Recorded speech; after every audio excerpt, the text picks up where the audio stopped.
The pursuit of scientific knowledge and its dissemination demands rigorous adherence to ethical research practices. However, in this process, either with the fear of publish or perish or mere ignorance, some individuals may prioritize personal gain over scientific integrity. That's when the detectives of science, dedicated to safeguarding the sanctity of the scientific method, upholding the highest standards of ethical conduct, and ensuring that the quest for knowledge remains untarnished by misconduct, taken action. Today, on Research and Beyond, we have one of the most influential science detectives, Dr. Elisabeth Bik, a microbiologist by training, whose meticulous eye and unwavering commitment have propelled her to the forefront of combating research fraud. Profiled in esteemed publications like The New Yorker, Bik's efforts have shed light on high profile cases of research impropriety. Her steadfast pursuit of truth, combined with the skill for pattern recognition, has led to over 1100 retractions, 1000 corrections, and several editorial expressions of concerns across journals. Without further ado, let's get in conversation with Dr. Elisabeth Bik and be prepared to know what best we can do to ensure the upholding of scientific integrity.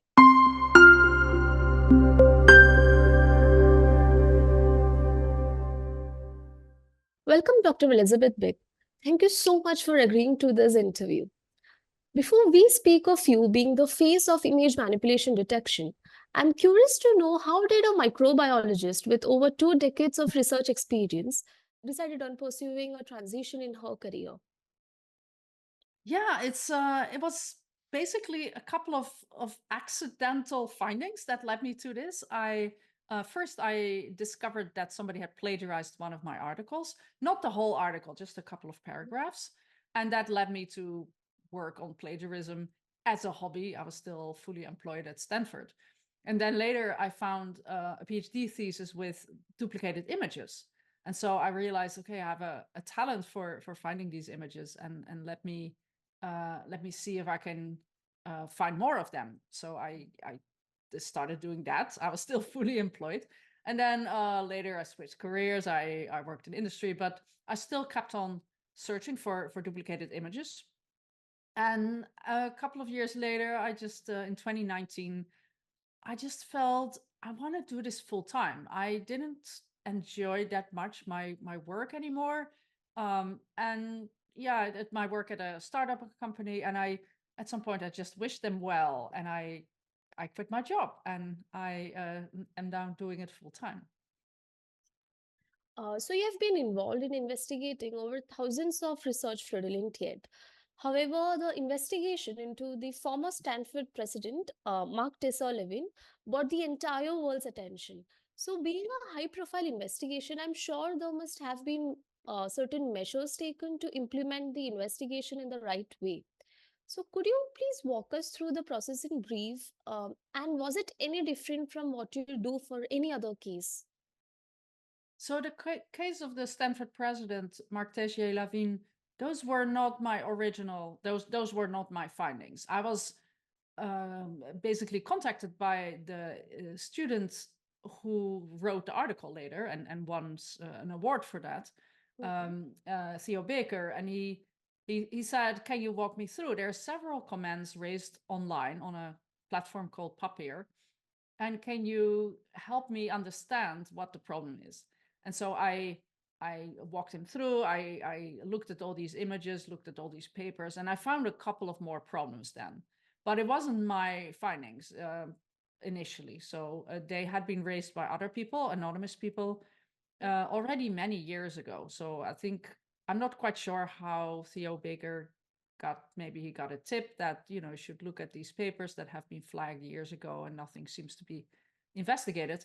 And then he wrote that article. So it's and that sometimes is the case. Sometimes I do investigate myself and I find more problems. But in this case, I feel I was only sort of an expert or a second opinion, I guess. And I just made sure that I explained how each of these findings, if they were severe, if they were innocent, and they basically spanned a range of different problems. Okay. So, Speaking of such high-profile cases, do you think that such cases would help us strike that fear in researchers and help in creating an ethically sound research world? Yes, in a way it does, or it could make people just fraud better. So basically the things we're finding is we look at papers, we see particular problems, and there's obviously many ways to cheat that would not leave any traces. And so I'm not quite sure. I think people are going to fraud because the rewards are so big. If you do fraud in science, you will get a better results, a better paper, a higher impact factor, more papers, more citations, perhaps. And so the rewards are big. But yeah, as we have now seen a couple of recent cases in the news, in some cases the consequences can be very big, but in most cases there's almost no consequences. Maybe a researcher gets a slap on their finger, maybe one or two papers get retracted, maybe a junior person gets the blame. But it's not very often that senior researchers have to step down. The case of the Stanford president was an exception. Maybe more of those cases will follow. I do think a lot of people are, that sent a shockwave through academia, at least from what I've heard. And so I just don't think people are going to stop doing fraud. I mean, that would hope so, but I don't think that's going to happen. So, to what extent do you believe that image manipulation or duplication can affect scientific literature? Yeah, it affects it because it changes the results, and so the results the results that were actually obtained were probably different, and so you're not quite sure if images have been manipulated or photoshopped, if data has been massaged or changed. You just don't know what the original results were, but very likely the results were different, and so it leads to the wrong message. And in science, we base our papers on the work of others. So when we do science, when we write a paper or when we do an investigation, we read other papers and we cite it. And so we sort of build our work on layers and layers of other scientists that have done work before us. So I usually compare it with layers of brick in a wall of science. So we base our work probably on papers that have been published decades ago.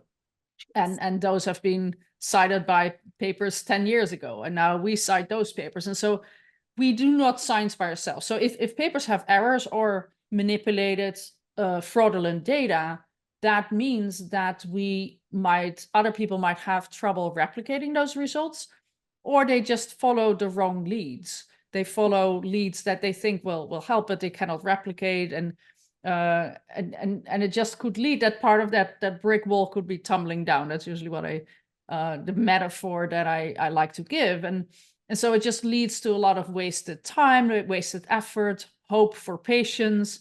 And also when people are, when these studies involve animals or humans that have been, samples have been taken from either animals or humans, and the result of fraudulent and these papers are retracted, that means that all these animals have sacrificed their lives for nothing. The humans who have donated samples have done that for nothing, and it's just a waste of research effort and ethics. It's not ethical then to do fraud. I feel, especially when animals or human samples are involved. Absolutely. So how prevalent do you think that this problem is, and what are the potential or what are some other conspicuous cases of image manipulation or duplication that you have uncovered, or ones that should have probably been desk rejected? So I did a study to answer the question, how prevalent is it? So we found in a set of 20,000 papers that 4% of those papers had duplicated images within the paper, and those were all inappropriate duplications. And those were papers in the molecular biology field that had photos of Western blots, photos of tissues and cells and things like that. So it was just a fraction of scientific papers. But in that set, we found 4% to contain duplications. Now, estimated that about half of those 4% were perhaps accidents, errors. The other half looked like it was done intentionally, where, let's say, 2 images were not only overlapping, but had been rotated or stretched, or an image had elements that were duplicated. So the same cell was duplicated multiple times, and that seems to have been done intentionally usually. So that would mean that 2% of the 20,000 papers that we investigated had fraudulent data that is visible by looking at the images. Now, the actual fraud, like I said earlier, it is there are ways to cheat that would not leave traces. If you have a sample, you take a photo, you move it a little bit farther under the microscope, you would leave no overlap for me to find. That would not count as a duplication because it's not visible. So there's many ways of doing fraud that would not leave traces. So the cases that we're finding are the tip of the iceberg. So if we estimate that 2% of papers, it's a long story, but 2% of papers had visible problems that were done intentionally, that it's probably more likely that maybe 5 or even 10% of papers contains misconduct. And that would be a very scary number. It would still mean that most of the papers do not contain misconduct, obviously, but in absolute numbers, that's just staggering. So there could be potentially several reasons for this misconduct. So quite recently, we conducted a global survey to know more about this. And astonishingly, our results found that about 25.5% of the respondents who were majorly early career researchers pursuing doctoral studies believed pressure to publish is one of the major reasons limiting ethical compliance in research. So do you agree with this? And what other reasons could lead to breaches in ethical research conduct? Yeah, I believe that is spot on. I also believe that the pressure to publish is the main reason. And it might be, the pressure to publish, let's say as a grad student, you have to perhaps publish 1 or 2 studies in order to get your PhD. Now, is that a good measure to, get your PhD? I believe that might be too strict. You can work really hard and the experiments didn't work. Then does that mean you did not earn a PhD? I feel that it's not necessarily a good measure. But if that's the rule at your university or in your country, then you might be tempted to cheat, because now you can publish a paper, the results look better, and you can continue your career. There's another scenario where a person might work in a lab where the senior researcher, the professor, also feels this pressure to publish. Well, we feel it on all levels in our careers, and they might push their grad students into either changing the results. They probably wouldn't ask it exactly like that. They would probably say, make it look like this or so, or I want the results to look like that. Then this grad student might sort of hear between the lines, like, I think he or she is asking me to change the results a little bit to make it look better. And especially if you're, as a grad student, you are very low in hierarchy. The senior researcher is very high and has a lot of power over you. And so I think you feel that pressure to cheat then. And so I definitely believe that the pressure to publish, which we all feel at different levels, is either directly or indirectly leading people to cheat.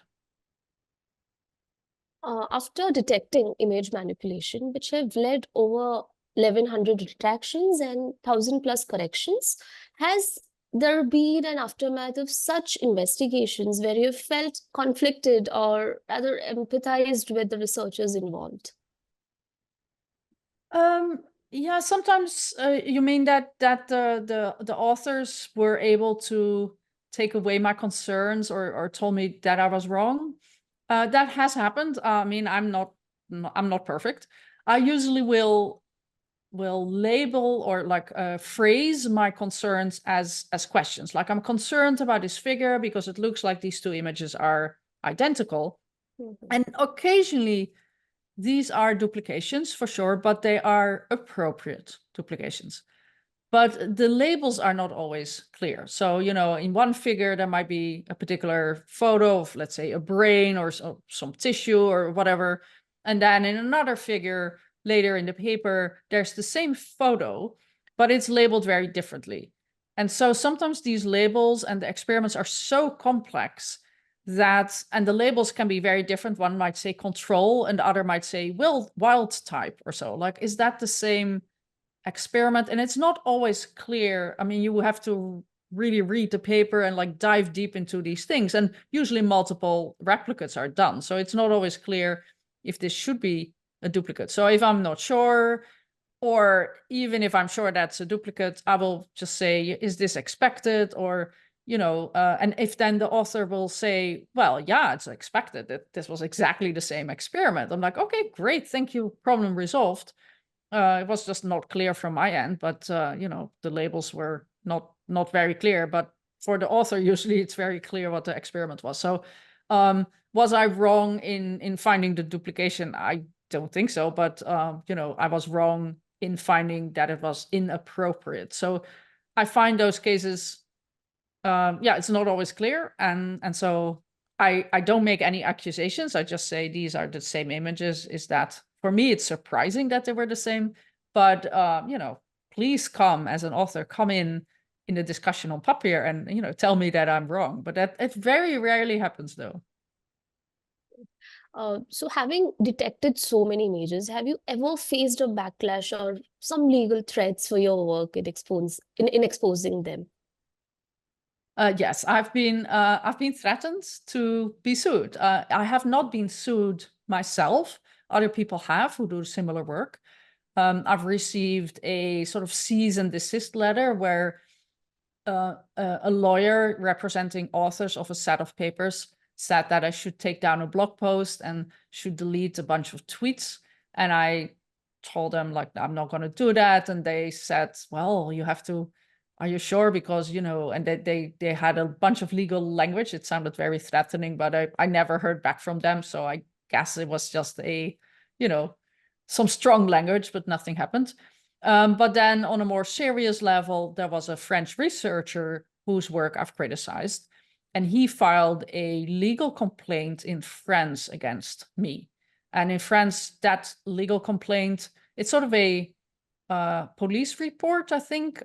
It's a different legal system than I'm used to, but it could lead to a lawsuit, but I've never heard anything after that. So it's been, I think, 3 years. So I assume nothing happened. I've never heard actually anything official. It was announced on YouTube and on Twitter. So, you know, I didn't even get anything official myself. So I think, again, it was these are threats in an attempt to silence me.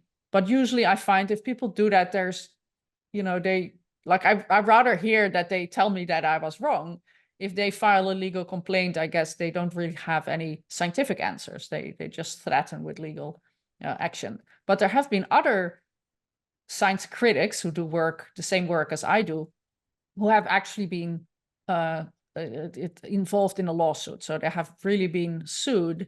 And in the end, most of these cases are either dismissed or the person suing, so the person whose work has been criticized, will lose.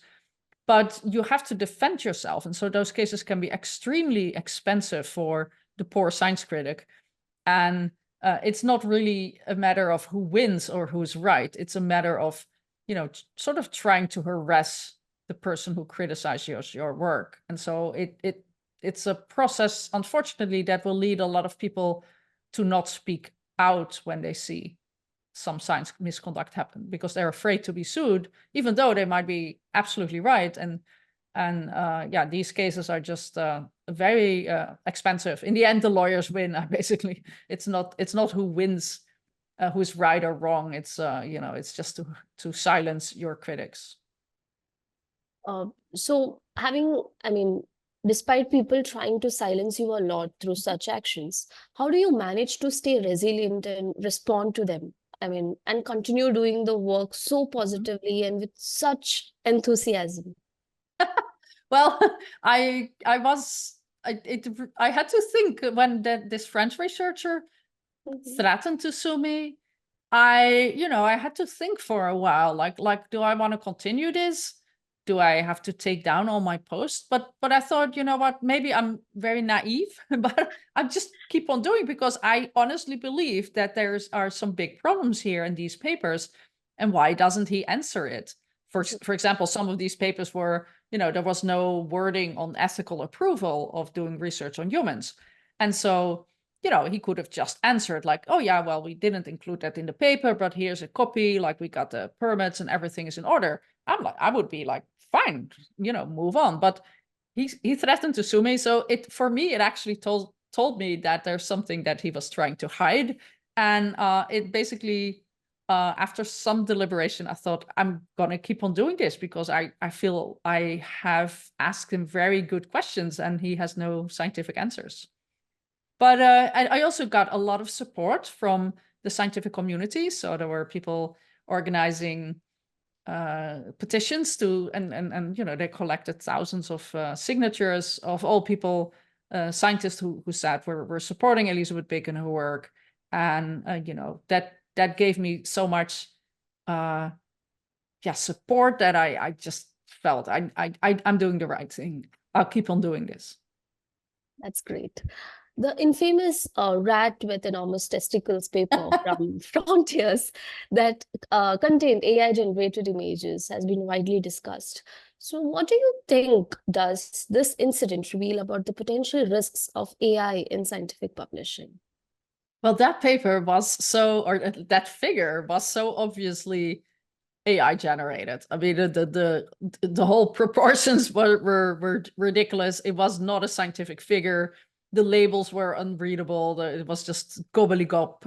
It was, didn't make any sense. So, and it was a funny figure because of that. A rat with a penis that went up in the sky. It was just something to not forget ever. But this was a funny one. But I think AI has already infiltrated scientific literature, because, you can make funny images, but there's definitely, we can make, we can make photos of people who we know in situations that never happened. And these are very realistic looking AI generated images. So the technique is definitely at a point where it can generate realistic looking photos of gels or cells or tissues that we cannot distinguish from real. So even though this figure was very funny, I'm very worried about the risks of AI. Maybe not so much as the risk of text generated by AI, because, and I think this is true for anybody, including myself, if English is not your first language, it is harder to write in English. And English is a scientific language. So I'm very open for the use of AI to generate text or help us write text. Currently, AI is not good enough to generate scientific level text. Like, it will include, for example, strange statements that are not true. It will include references of papers that do not exist. It looks all very realistic, but you still have to not completely trust it. But I think for grammar type of errors that I make, and a lot of other people for whom English is not their first language make, it can be a great use, rewrite this text, or at least, help us. And so I think in the end, we will embrace this technique. But for images, I'm a little bit more worried, because images are usually the data in a scientific paper. And you can also imagine that AI can help us generate data sets, like, let's say, a table, or like make up a set of patients that didn't exist. So for that, I'm not quite sure how we can ever distinguish those images and those data sets from real data. So I'm very worried. I'm not quite sure how we're going to deal with that, but I see this problem in the very near future, and maybe it's already happening. We just cannot distinguish it from real. Yes, and as we know, the problem is already happening, and there are so many reported instances of it. So, do you think that the current scientific publishing process and the peer review system is effective enough to address these problems or catch these problems? And if not, what changes do you like to see in the scientific publishing process in order to eradicate these problems and improve research integrity? Well, I don't think that peer review is designed to detect fraud or like made up data sets. Peer reviewers do this work for free. I usually say on a Saturday morning when you have other stuff to do, perhaps. And so it's volunteer work, and I don't feel that volunteers should be trusted with the detection of fraud. Now, there are some things that could have been caught in peer review, some obvious problems of duplicated data in a table, or like some two images that are exactly the same. I feel that the more simple ones would be easy to detect during peer review, but the real more experienced problems, the harder issues, I guess, those should be done by publishers. So I feel that publishers should have staff dealing with the detection of fraud and just checking papers for all kinds of other problems like statistical errors. As a peer reviewer, I'm not good in statistics, so I usually will write. I peer reviewed the paper, but the statistical part in figure 3 or so, I just didn't understand, and so I didn't peer review that.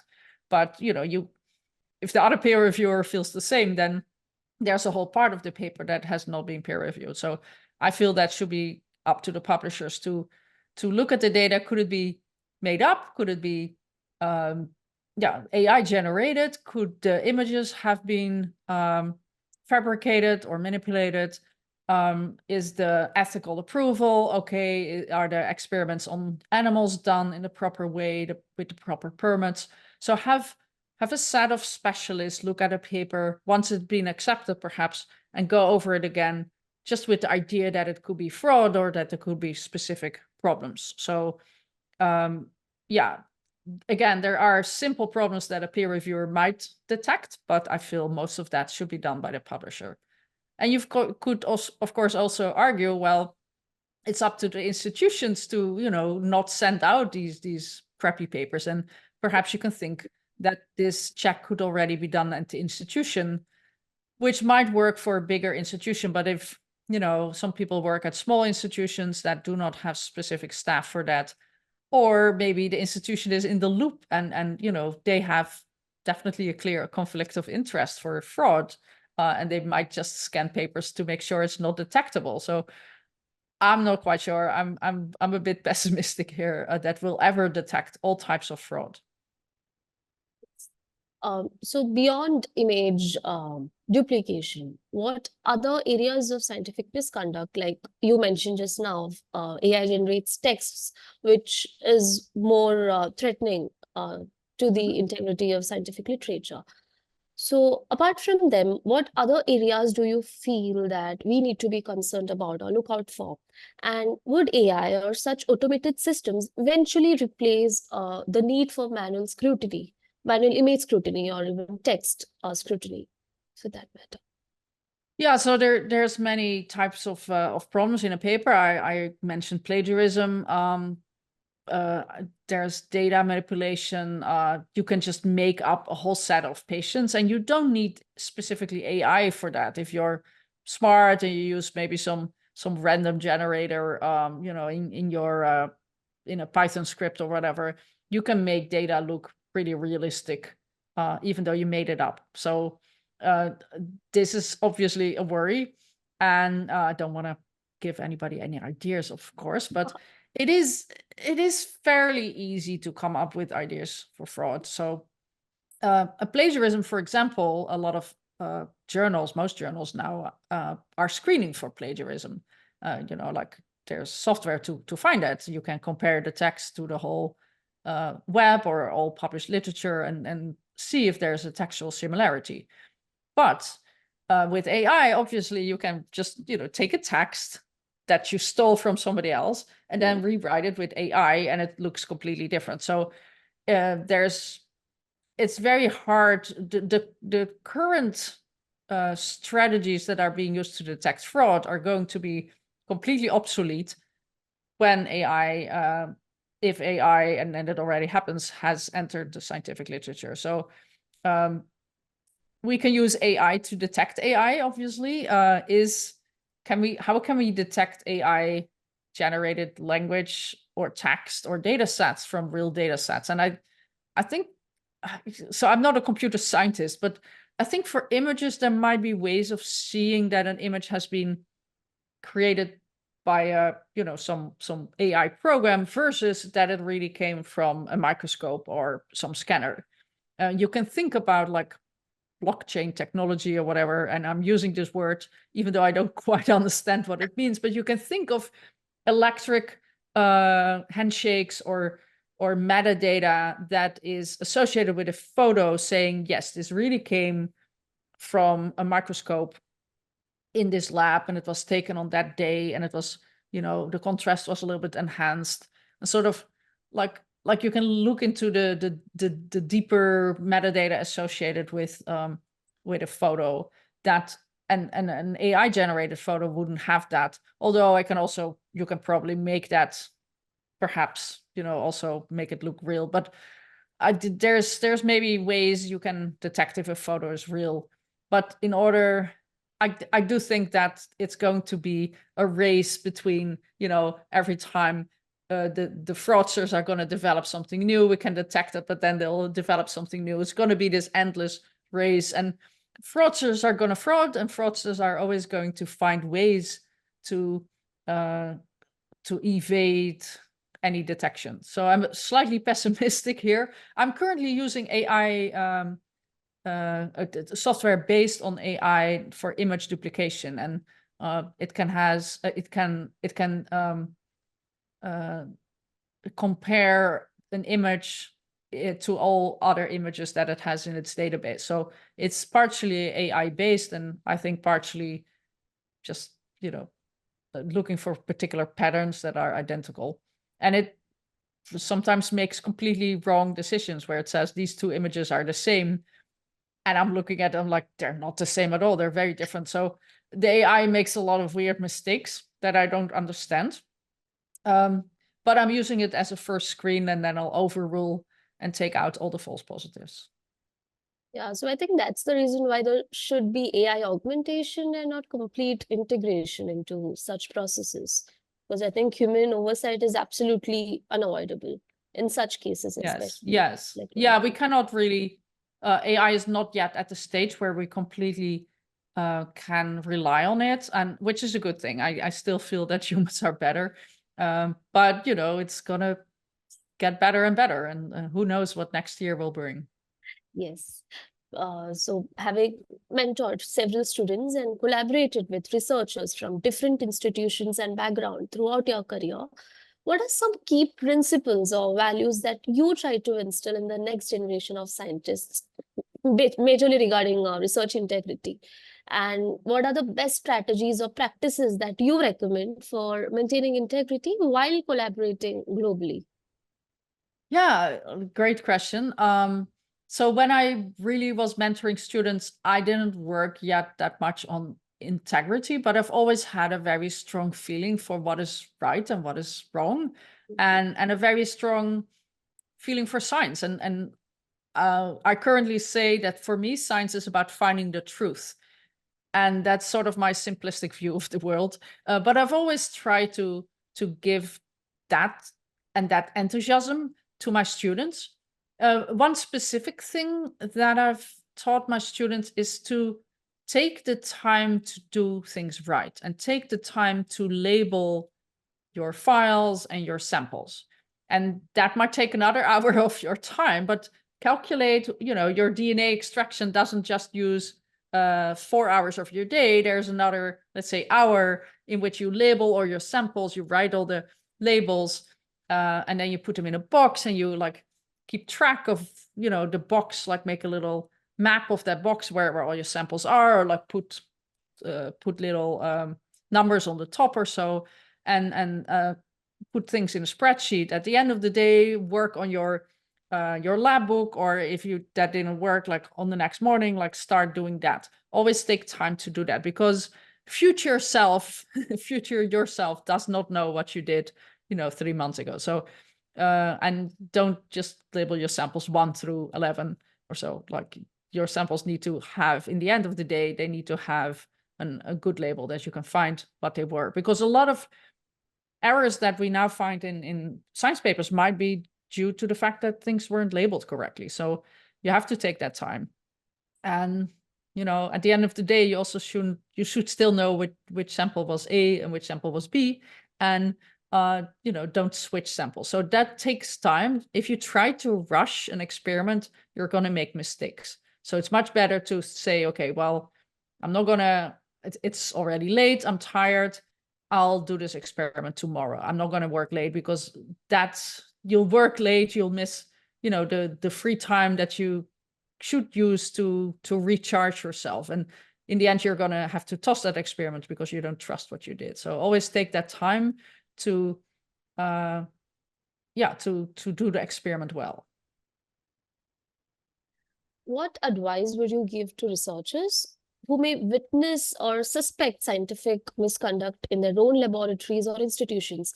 So like you had mentioned in the initial part of our interview, that mostly grad students experience this fear, or they are just clueless on what to report and how to report, or how to go forward with the whole thing.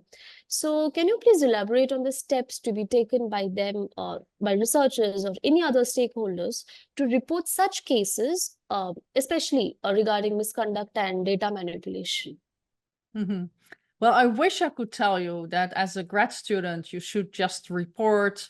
Let's say you witness either another person in your lab, or perhaps your boss, the professor or so. You witness misconduct from them. And I wish I could tell these grad students or these young postdocs, like, just report them to your university, and they will take care of it. Unfortunately, taking care of it usually means that the university wants to keep this silent. They don't want to admit that there was misconduct. And these professors bring in a lot of grant money. So from the perspective of the university, a grad student who reports misconduct is seen as a troublemaker. And very often, unfortunately, the grad student will suddenly lose access. Their key card doesn't work, or their grant can suddenly not be renewed, or suddenly their collaborators don't want to collaborate with them anymore. And sort of they might not be immediately fired, but they're suddenly seeing that there's a lot of ways to try to push them out. And unfortunately, this is the case. In many cases where science misconduct was found, you hear these stories that grad students tried to report it several times and they were not believed. So